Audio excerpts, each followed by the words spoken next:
Welcome. Welcome to the Wii Robot Party. So we have quite a show for you tonight. I think you're going to like it. As you can see, I just arrived in the Robotaxi, the Cybercab. And there's 20 more where that came from.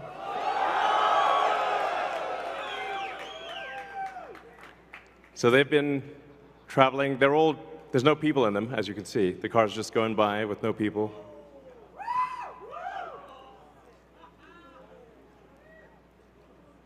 And we have 50 fully autonomous cars here tonight. So you'll see Model Ys and the Cybercab, all driverless. You'll be able to take a ride in the Cybercab. There's no steering wheel or pedals. So I hope this goes well. We'll find out.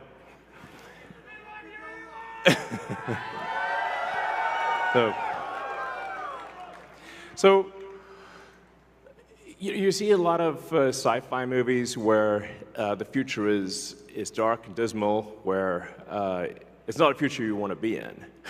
So, like, I love Blade Runner, but I don't know if we want that future. I think we want that duster he's wearing, but not the bleak apocalypse. We want to have a fun, exciting future that if you could look in a crystal ball and see the future, you'd be like, yes, I wish I could be there now. That's what we want. So when we think about transport today, there's a lot of kind of pain that we take for granted that we think is normal. Like having to drive around LA in like 3 hours of traffic. Yeah, and for people that live in LA, I mean, try to get from Pasadena to, El Segundo during rush hour. It's like you can fly to, another city faster than you can get to crosstown LA. So, and you have to drive the whole way. Unless you're in a Tesla, of course. Our Tesla already does quite well at this, supervised self-driving. So supervised full self-driving is actually working quite well. I'm sure there's people in the crowd, you're using that, yeah? So we'll move from supervised full self-driving to unsupervised full self-driving, where the car, you could fall asleep and wake up at your destination. So, but there's also a challenge for a lot of people that cars cost too much. I mean, when you factor in everything that goes into a car, and the car insurance, and the car payments, and the storage of the car, it's very expensive.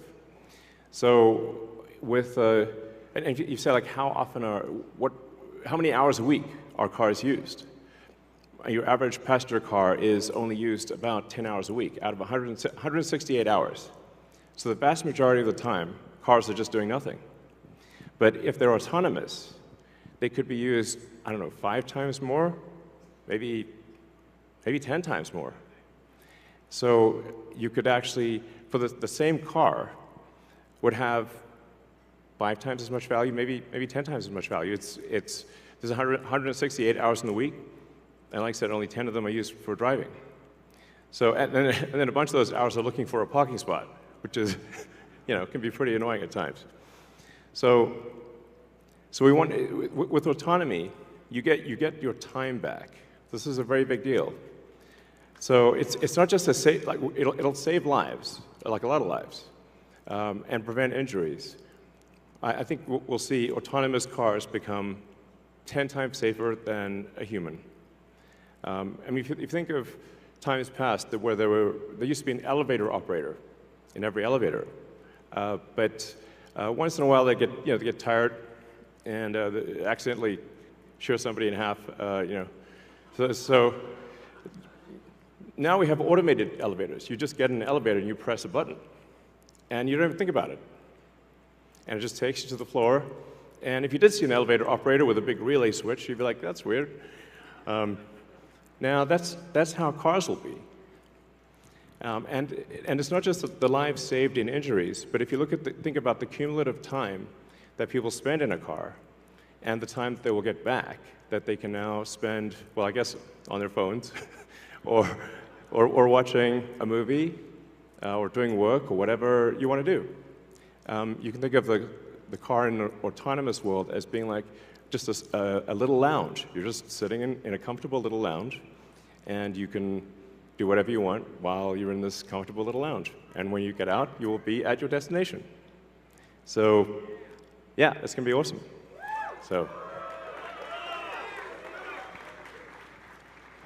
So in fact, I think the cost of autonomous transport will be so low that you can think of it like individualized mass transit. The average cost of a bus per mile for a city, not the ticket price, because that is subsidized, but the average price is about $1 a mile.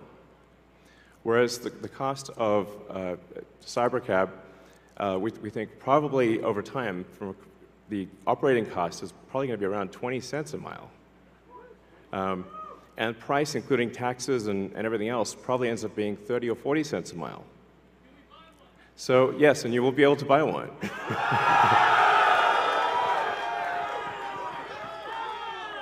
Yes, exactly.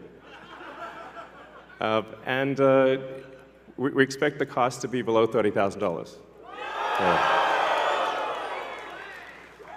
And I think there'll be an interesting, business model where, like, let's say somebody is an, Uber or Lyft driver today, where they can actually sort of manage a fleet of cars, and sort of manage, I don't know, 10, 20 cars, and just sort of, take care of them like a shepherd tends their flock.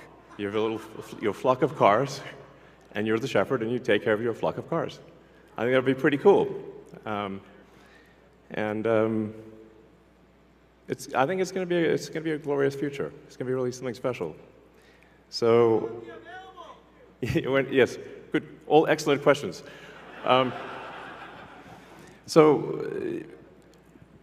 We do expect actually to start fully autonomous, unsupervised FSD in Texas and California next year. And that's with the Model 3 and Model Y. And then we expect to be in production with the Cybercab, which is really highly optimized for autonomous transport in probably, well, I tend to be a little optimistic with timeframes, but in 2026. So, yeah, before 2027. Let me put it that way. We'll make this vehicle in very high volume, but well before that, you will experience a robotic taxi via the Model 3 and Model Y program, and Model S and X too. But your 3 and Y will achieve unsupervised full self-driving with permission in wherever regulators essentially approve it in the U.S. and then to follow in outside the U.S. So, and it's Cybertruck too. Yes, of course. Sorry, I don't want to forget. Yes. All our cars, basically, all cars that we make. So, let's not get nuanced here. All right, next slide.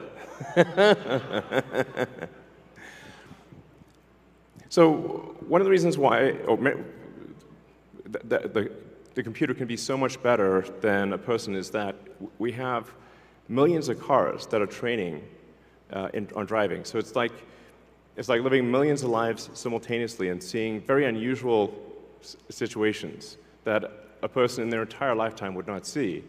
But hopefully, yeah, exactly.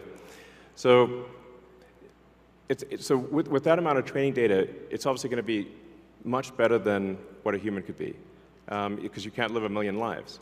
And it's also, it can see in all directions simultaneously, and it doesn't get tired or text or any of those things.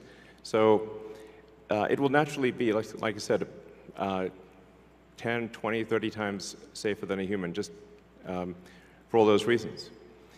And I want to emphasize that the solution that we have is AI and vision. So there's no expensive equipment needed. So the Model 3 and Model Y and S and X that we make today will be capable of full autonomy unsupervised. And that means that our cost of producing the vehicle is low. Now, we are going to actually overspec the computer for the Cybercab. So our AI5 computer will be somewhat overspec'd. And because I think there's actually also an opportunity, sort of like in Amazon Web Services, where if the car is driving for 50 hours a week, there's still over 100 hours left.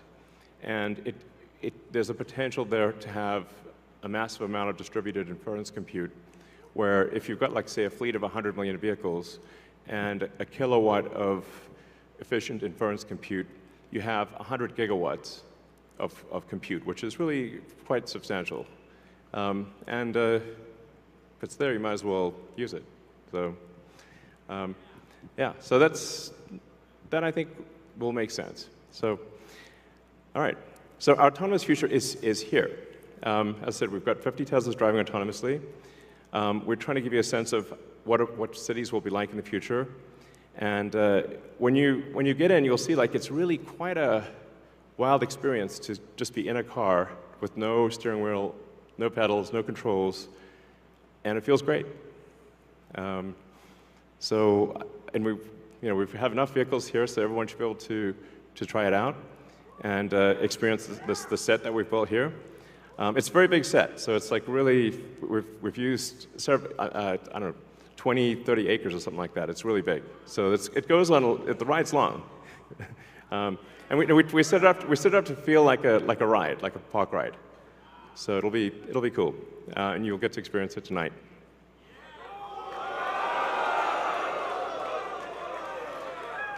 Something we're also doing is, and it's really high time we did this, is inductive charging. So the robotaxi has no plug. It just goes over the inductive charger and charges. So yeah, it's kind of how it should be. Thanks, guys. I love you too. So one of the things that, like, is really interesting is how will this affect the cities that we live in? And when you drive around a city, or when the car drives you around a city, you'll see there's a lot of parking lots. There's parking lots everywhere, parking garages. And so what would happen if you have an autonomous world is that you can now turn parking lots into parks. And so we're taking the ing lot out of parking lot. Welcome. So there's a lot of opportunity to create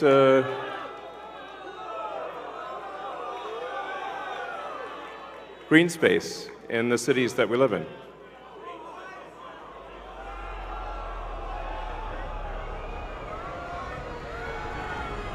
So that would be quite fantastic.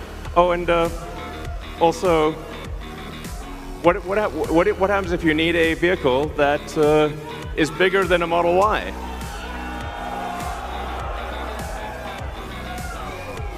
The Robovan. The Robovan is we're going to make this, and it's going to look like that. Now, can you imagine going down the streets and you see this coming towards you? That'd be sick.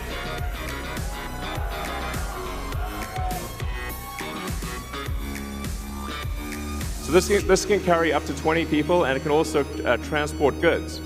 So you can configure it for goods transport within a city, or transport of up to 20 people at a time. So this is gonna, the Robovan is what's gonna solve for high density. So if you want to take a sports team somewhere, or you're looking to really get the cost of travel down to, I don't know, 5-10 cents a mile, then you can use the Robovan. Some people call it the Robovan, but so yeah. One of the things that we want to do, and we've seen this with the Cybertruck, is we want to change the look of the roads. The future should look like the future.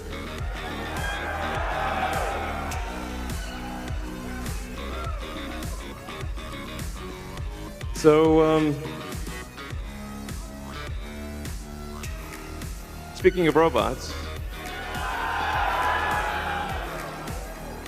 so everything we've developed for our cars, the batteries, power electronics, the advanced motors, gearboxes, the software, the AI inference computer, it all actually applies to a humanoid robot. So the same techniques, it's just a robot with arms and legs instead of a robot with wheels. And we've made a lot of progress with Optimus. And as you can see, we started up with someone in a robot suit, sort of down, and then we've progressed dramatically year after year. So if you extrapolate this, you're really going to have something spectacular, something that anyone could own. So you could have your own personal R2-D2 C-3PO. And I think at scale, this would cost something like, I don't know, $20,000, $30,000. Probably less than a car, is my prediction, long term. Now, it'll take us a minute to get to the long term, but fundamentally, at scale, the Optimus robot, you should be able to buy an Optimus robot for, I think, probably $20,000 to $30,000 long term. So, and what can it do? It'll basically do anything you want. So it can be a teacher, babysit your kids. It can walk your dog, mow your lawn, get the groceries, just be your friend, serve drinks. Whatever you can think of, it will do. And yeah, it's going to be awesome. I think this will be the biggest product ever of any kind. Yeah. Because I think everyone, of the 8 billion people of Earth, I think everyone's going to want their Optimus buddy. And there's going to be maybe two, and then they'll be producing products and services. I predict, actually, provided we address risks of digital superintelligence, 80% probability of a good outcome. Look on the bright side. The cup is 80% full. The cost of products and services will decline dramatically, and basically anyone will be able to have any products and services they want. It will be an age of abundance, the likes of which people have almost no one has envisioned. It'll be something special. So, now one of the things we wanted to show tonight was that Optimus is not a canned video. It's not walled off. The Optimus robots will walk among you. Please be nice to the Optimus robots. So you'll be able to walk right up to them, and they'll serve drinks at the bar. And you'll directly, I mean, that's just, it's a wild experience just to have humanoid robots, and they're there, you're just in front of you. So, yeah, with that, let's party.